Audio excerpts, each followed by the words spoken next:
This podcast is brought to you by VinZero.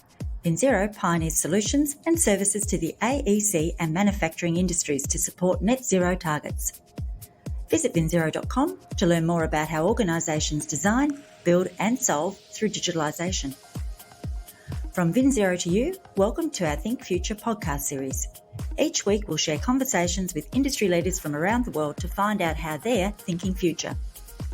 Subscribe to VinZero Think Future for access to more episodes, interviews and profiles.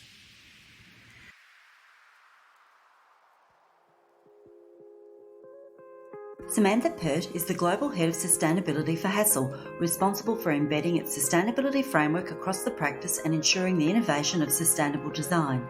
Samantha's work has spanned 20 different countries, including 10 years with Arup, delivering sustainability strategies and initiatives for commercial and residential buildings, healthcare facilities, retail developments, university campuses, and large-scale infrastructure projects. Samantha has a Bachelor of Engineering in Civil and Environmental and a Diploma of Engineering Practice, and she joins us today to share how Hassell are continuously innovating their approach to design. Welcome to the program, Samantha. Thanks so much for having me, Anthea. I'm looking forward to having a chat today. Samantha, Hassell are calling for a new state of togetherness centred around reconnecting people, reviving culture and reinventing cities for a more sustainable and inclusive future. What does that actually mean? I guess this is about prioritising the health of our planet, both holistically and systemically. So it's really the basis of regenerative design, which is something that we're working really rapidly towards integrating into our design process at Hassell. For us, it's about understanding our projects not as kind of nodes or islands with a boundary, like a site boundary that essentially needs resources to operate, but places within broader, interconnected social, economic, natural, climatic and cultural systems. So these are systems that we all draw from. We draw resources from them every day to live, but we need to consider also how we replenish these systems through the delivery of our projects in order to contribute to a future where people and nature can thrive together, right? Because otherwise we don't have a future where anyone thrives. I think nature would be fine without us. So we really need to start considering ourselves within that system as opposed to at the top of a hierarchy.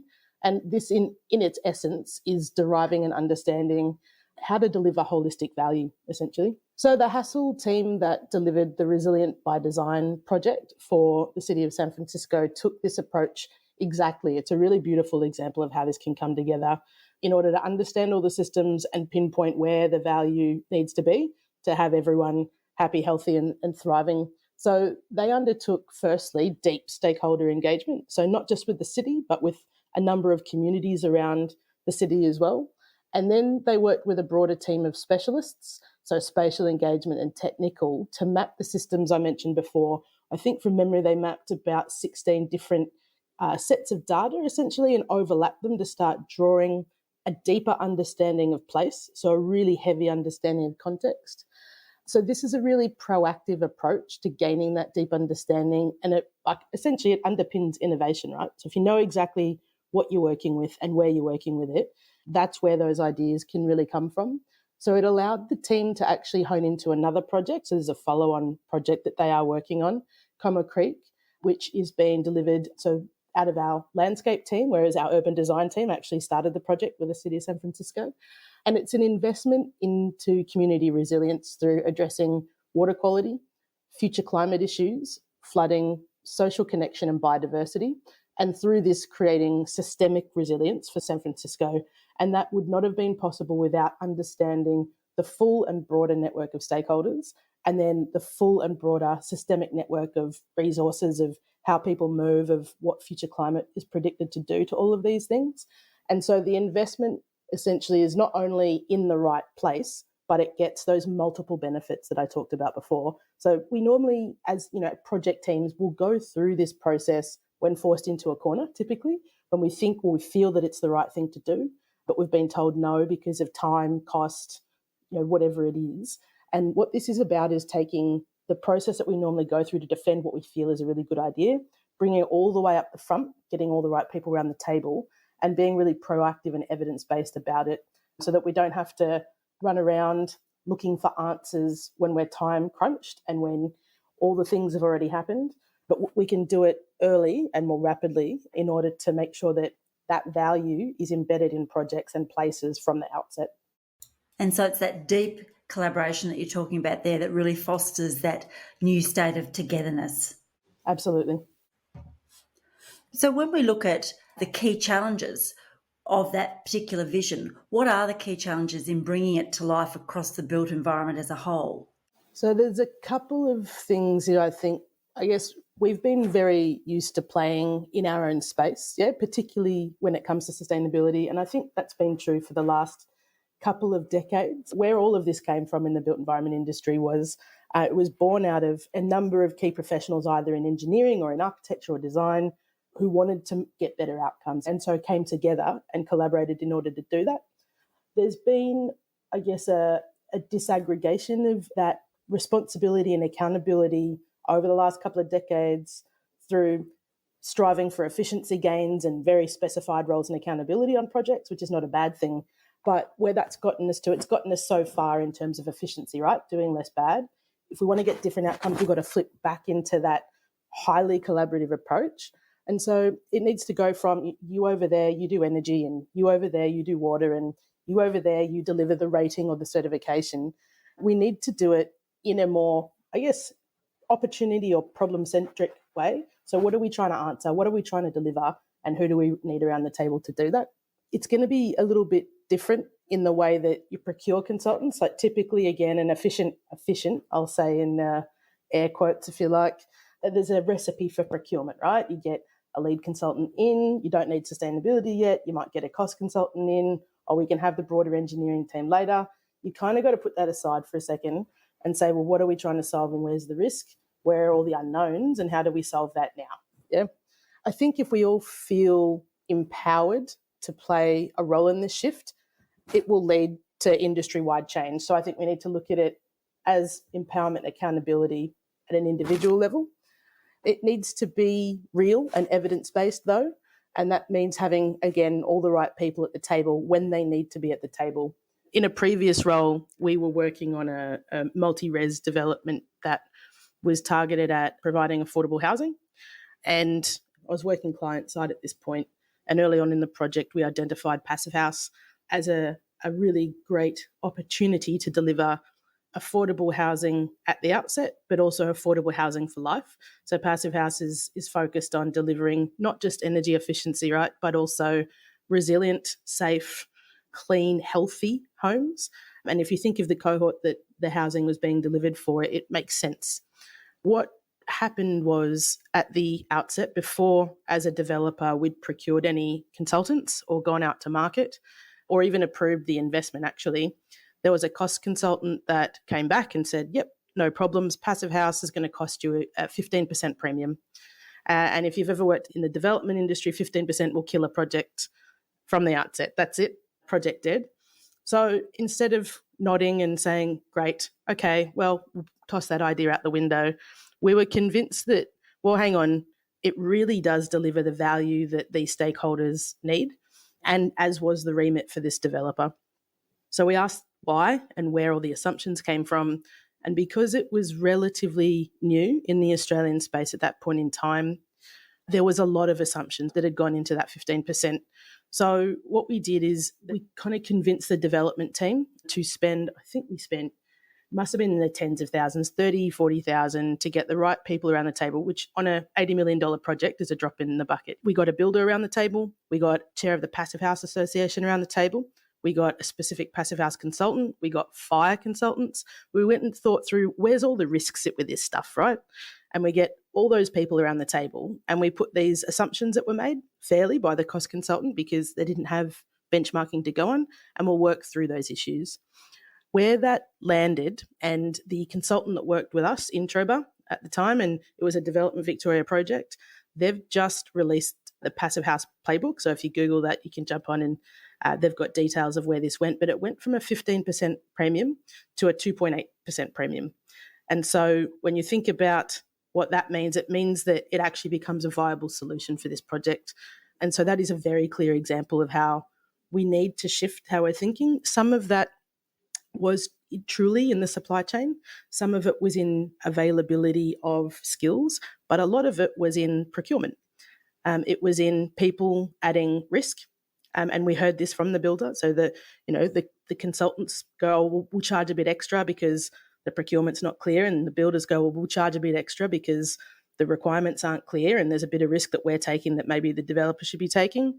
Our subs are going to charge us more, so we'll up it for them as well. And what it created was a whole bunch of waste within the system, financial waste within the system, that meant that these people couldn't have the kind of safety, resilience, efficiency that they needed to have an affordable for life home. And so, just bringing that up front made it viable.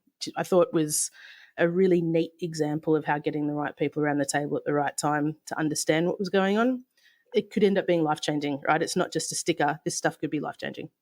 It's such a great example. So how does a system thinking approach help address these and foster a great opportunity to achieve that vision? So I think it's about establishing value through considering all the custodians of place we're contributing to. So I talked a little bit before about understanding your stakeholder network. So it's not just, say for someone like Hassell, someone who, the client who's paying the bills, but who's influencing them and what are their drivers, and who's influencing them and what are their drivers. And that's not just all about understanding the investment that sits behind your projects, but that is part of it, but also understanding the end users. And it's not just the users who are going to inhabit, but also who will interact with it. We can't think of these places as just linear uses. We do, and sometimes, developers as well do leave the project once the keys are dropped off, and you can't just assume that people are going to come in and use it exactly the way that you want to be using it. So engagement's really key. Putting the hat on, if you can't engage, of those stakeholders is really key. And I think in working as well very closely with a lot of our First Nations consultants and First Nations designers, learning to understand our non-human stakeholders as well. And so I think that's really what a key bit to unlocking the systems approach. So can I ask, what do you mean by non-human stakeholders?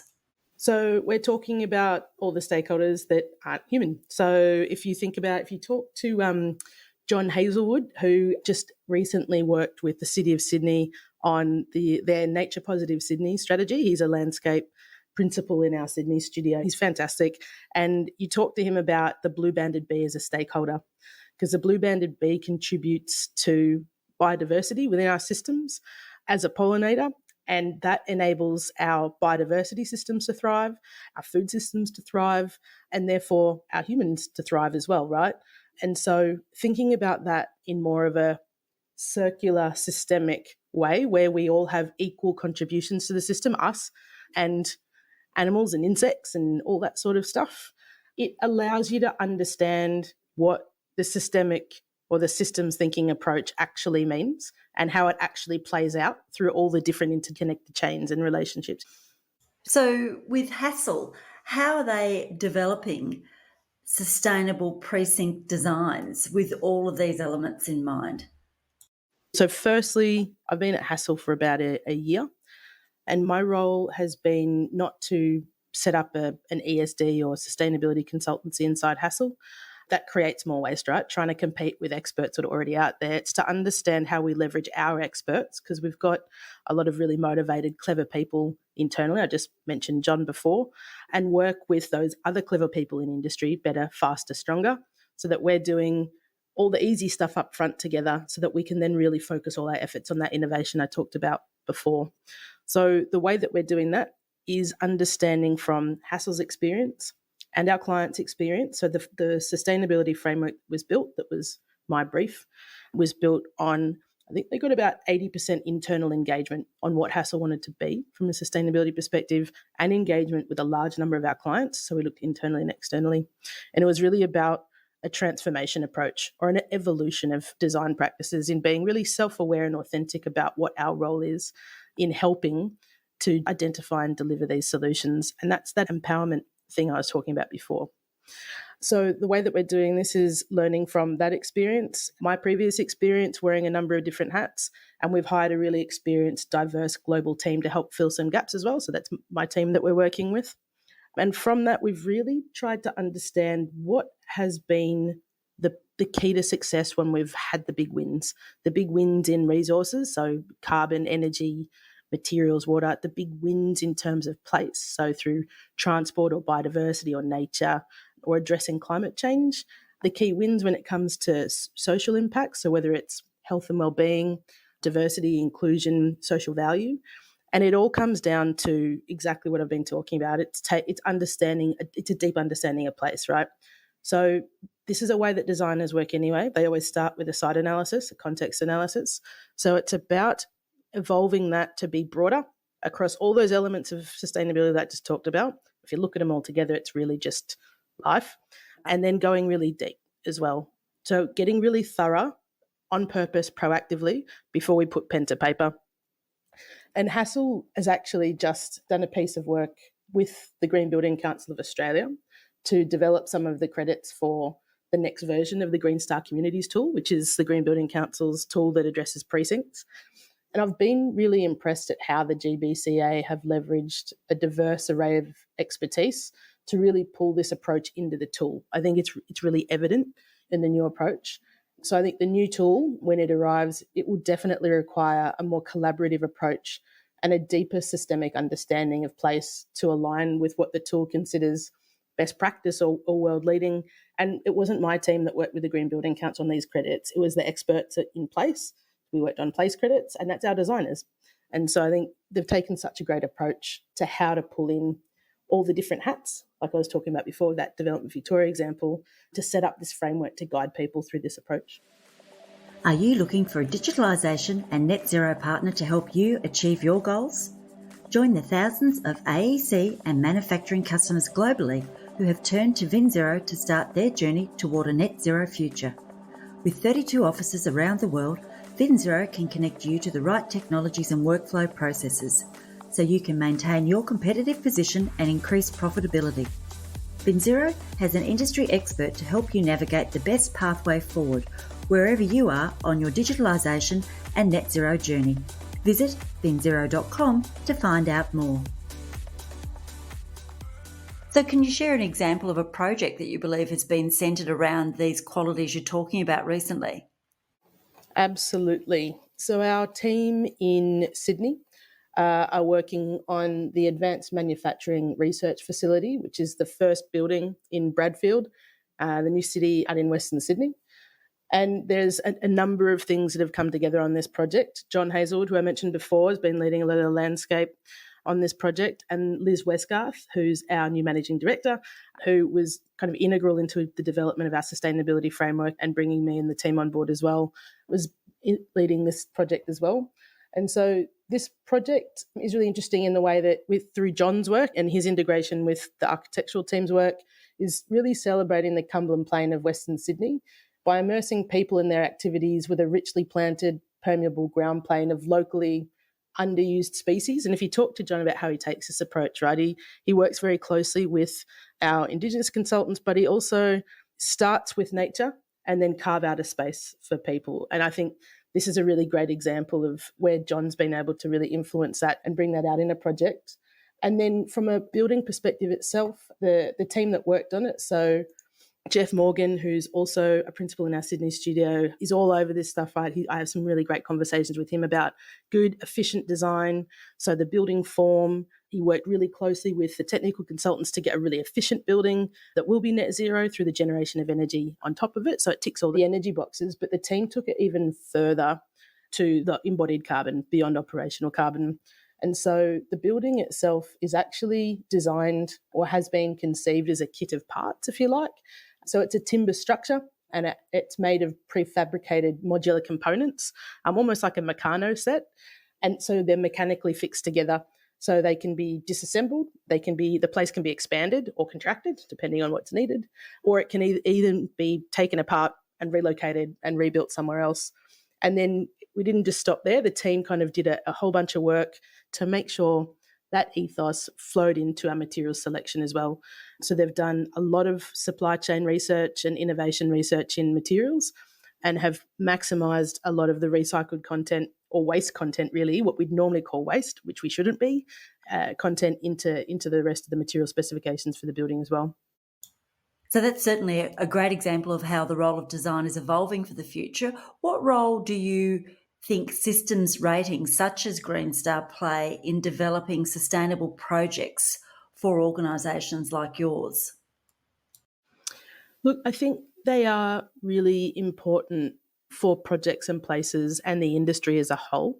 So I think we need to all also remember when we talk about these frameworks that there are organisations behind these that are and have been key for a very long time in advocacy in the built environment, getting things normalised. So things like, if you look at what the Green Building Council did in terms of environmental product declarations and measuring embodied carbon in the industry, and even if you go back further, is getting low emission materials, so low formaldehyde, low VOC materials to industry. A lot of that was through a lot of the advocacy work that the Green Building Council did in this country and how they leveraged the rating framework they had to help get that done. So engaging with suppliers in industry, engaging with key stakeholders in industry to get it done collaboratively, I think was really key. The frameworks themselves are a really important way to transparently show how the intended outcomes were delivered.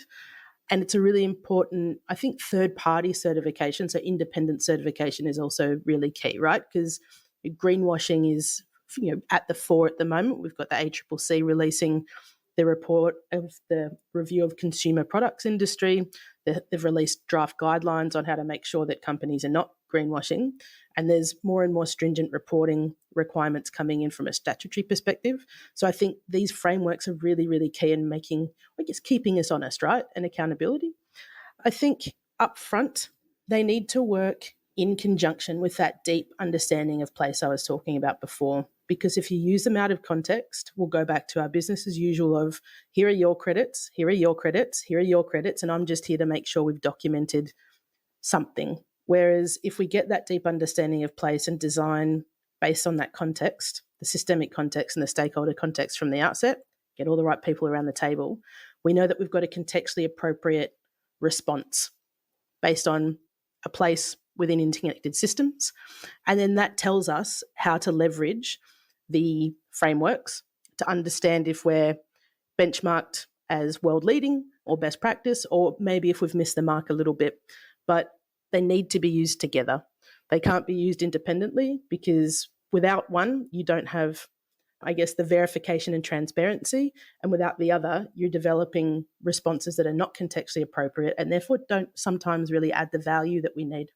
So let's talk green buildings and approaches. What does it take to bring nature back to the built environment?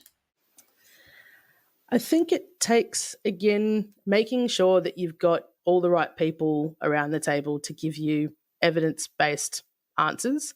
I think there's different ways to approach green internally and externally. And I gave you an example before about John and how he and a number of our other landscape principals approach green externally. We always have conversations around what more can it do. We've talked about contribution to biodiversity systems. External greening can also help underpin activation strategies. It can help fight climate change in terms of mitigate some of the impacts associated with climate change. Internally, it's an interesting one because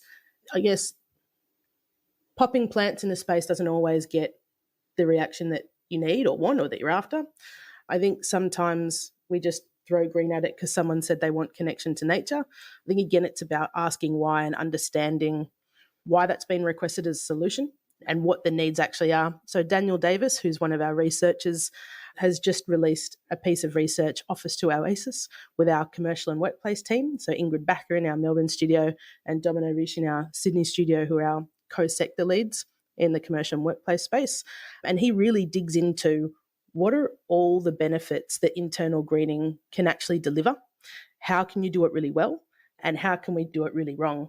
And so understanding things like air quality, how it can support things like winter gardens in the appropriate climates, how it can actually provide psychological benefits and health and wellbeing benefits, and how it can actually help modulate things like humidity in an indoor environment as well. So he goes into all of those issues through benchmarking across the industry and also leveraging some of Hassell's project examples. It's a really great piece of research that really helps break it down in simple language. To what extent is Hassell working towards circularity as part of its approach to sustainability? So in addition to the adaptability, design for disassembly and timber approaches that I talked about with the first building out in Western Sydney at Bradfield earlier. We've got to kind of established a clear awareness of influence versus control that designers have around materials. And it's not just material specification, but all the way further up the hierarchy. How do we reduce use in the first place? Razvan, who actually spoke at the Green Building Council's Transform conference, is a senior associate in our Singapore studio. And he's done a fabulous piece of thought leadership around how we, or what our cities will look like in the future, where we've leveraged our existing assets as true valuable assets. So he talks a lot about adaptive reuse and designers' role in that. So I've worked in the engineering space as well, and adaptive reuse has been around for a very, very long time. It's not new. But where investment or investor or cost benefit used to drive us was very much around systems upgrades. So it was all the engineer's bag, right? So when I was working with Arup, we did a lot of work around systems engineering, so mechanical, electrical, and hydraulic upgrades to get better energy efficiency, bit better quality of space, and what that meant for things like central plants and all those sorts of things. And that can take us so far. And it's really important, right? But you add to that the layer of how we experience these spaces and the quality of these spaces. So this is where the likes of Hassell come in. And you need to create demand, right? These spaces also need to be good to inhabit as well as efficient, and they need to be comfortable to inhabit as well as efficient, because if we can't make these spaces competitive with new buildings coming to market, then almost what's the point? What's the play? We'll have to then go back in and refurbish and go back in and refurbish, and it'll become almost like the churn we see in workplace every 5 to 7 years. So he really talks about the longevity of existing assets through, again, we go back to the understanding of place that I was talking about before, and what it means for people's experiences. So that's one piece is the adaptive reuse. The second is how to use less. So I've worked with a couple of principals in our Melbourne studio that pay immense detail to things like column grids, spacing, and facade-based spacing and size, in order to understand, well, what materials are available in the market, what size do they come in, and then how does that mean we can design to reduce the amount of waste that actually happens on site in construction? Because if we design it a little bit smaller, every panel gets cut off 100 mils, and that's this much waste.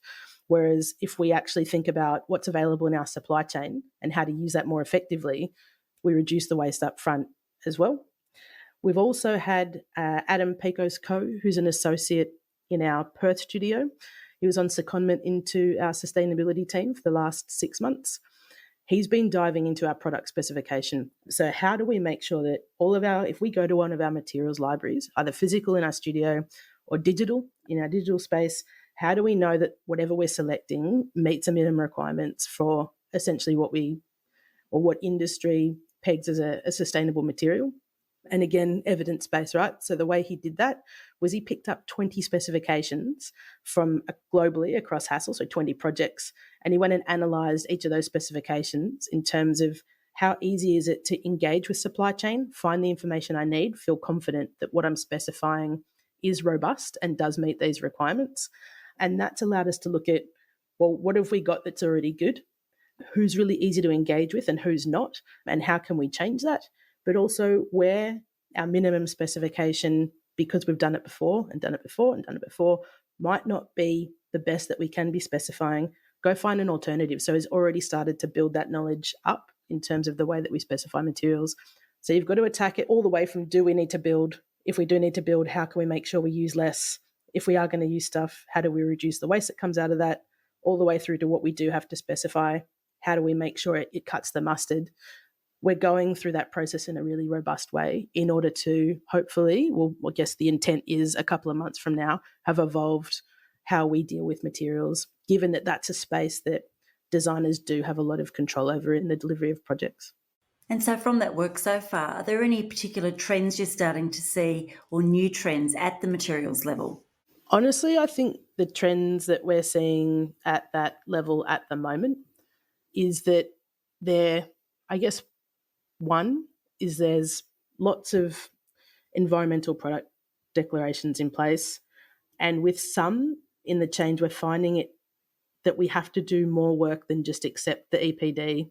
We actually have to go in and find out whether that EPD is robust, which is sometimes a little bit, I guess, more work, which becomes a barrier to entry sometimes.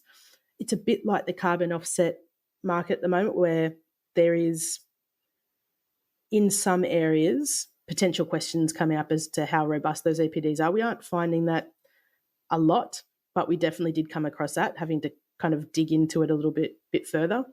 What we are seeing on a positive note, though, is Adam actually, as one of his trends, that product suppliers are asking more questions around how they can provide what we need to feel comfortable that what we're specifying is robust. So the motivation is there in industry, absolutely. And I saw this particular trend 20 years ago when I was working with Stockland on their head office in Sydney. The more we ask the same questions in multiple different ways, the harder it is on our suppliers. And so as an industry, I think we just have to, and this is an approach that we took at Hassell as well, don't invent everything from scratch. Again, it's back to what's your role, where are you in the industry, who's already done it, where are the specialists? Go and find out what's been done already. So our questions back to those suppliers were, well, what are all the questions you normally get asked and where would you normally go to kind of put your product up? And so it's kind of cutting out, again, all the waste in the system. I think there's a lot of, same with embodied carbon calculators, right? There's 900 different embodied carbon calculators on the market that all do something different. I think industry acceptance of a consolidated methodology and approach, we kind of need to get behind. And I think every practice, not just designers, but anyone who touches these elements in a project need to get behind, because otherwise we're just, one, kicking the can down the road, and two, making it harder to engage with our supply chains. So Samantha, as we end our conversation today with all the great work that Hassell are obviously doing there, when you think future about the built environment, what is it that excites you the most? What excites me the most is definitely the potential. I think there's lots of motivation in industry, all the way across industry. I think we're seeing more aspirational briefs come to market, more educated clients. And so I think it's that everyone's trying to get their head around what their role is and get really self-aware about it in order to empower their people to take action. And so it's actually, I've got a really positive outlook on all the things I've talked about today, that it can happen. It's not something that, there's all these problems we've got to solve. We're all moving in that direction. So I think what really excites me the most is that I think, we're ready to take the opportunity to shift how we do things in order to get better outcomes. Well, Samantha, it's certainly great to hear Hassell's approach to reinventing precincts and cities for a more sustainable and inclusive future, and we look forward to hearing more about those outcomes in the years ahead. Thanks for joining us today. Thank you so much for having me. It's been fun. This podcast was brought to you by VinZero. VinZero help the AEC and manufacturing industries keep pace with digital change and achieve their technological and sustainability leadership goals. VinZero is a company that cares about creating and building a better world. Together, we are working with industry and environmental experts, providing forums and platforms through our VinZero Think community to create conversations that matter to our future generations. We invite you to join in the conversation and participate in our Think community. Like and subscribe to Think Future to stay up to date with the latest innovations and conversations as we take AEC and manufacturing around the world closer to zero. You can download our podcasts at vinzero.com or from your favourite podcast platform. From VinZero Think Future, thanks for listening.